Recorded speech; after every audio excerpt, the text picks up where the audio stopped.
Ne mogu da se setim kada sam prvi put videla ovo mesto. Čini mi se da oduvek znam da postoji.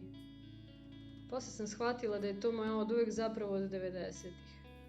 Otprilike u vreme kada je vojska prestala da ga koristi.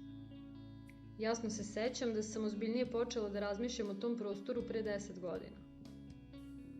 Odrastajući u okviru Petrovaradinske tvrđave uvek sam volela da se gubim u tunelima, muzejima i napuštenim objektima, tajnim, skoro nevidljivim mestima. Dakle, pre 10 godina, dok smo šetali gradom razmišljajući koje mesto da odaberem za diplomski rad, setila sam se.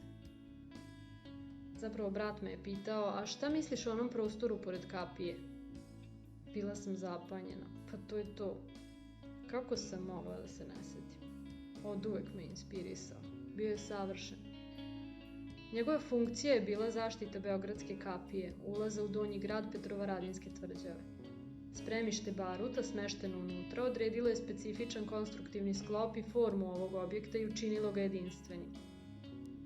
Izgrađen je sredinom 18. veka u sklopu radova na rekonstrukciji i proširenju sistema utvrđenja donjeg grada. Ali još važnije, bio je to izgubljen prostor. Napušten objekat, nevidljivo nasleđe. I koliko god da je i takav imao šarma, želela sam da to promenim. Želela sam da svi vide koliko je moćan i sav njegov potencijal. U to vreme sam mislila da je savršen prostor za kulturni centar. A kako sam saznala u svom istraživanju, i drugi su mislili o njemu. Videli su ga kao galeriju, muzej ili centar umetničkih zanata. Od tada pokušavamo da ga oživimo kroz projekte Udruženja Scenatorija, organizujući šetnje kroz nasleđe i umetničke performanse kako bi što više ljudi saznalo da postoji. Ali i dalje je prazan i bez namene. Još nepoznat za mnogi.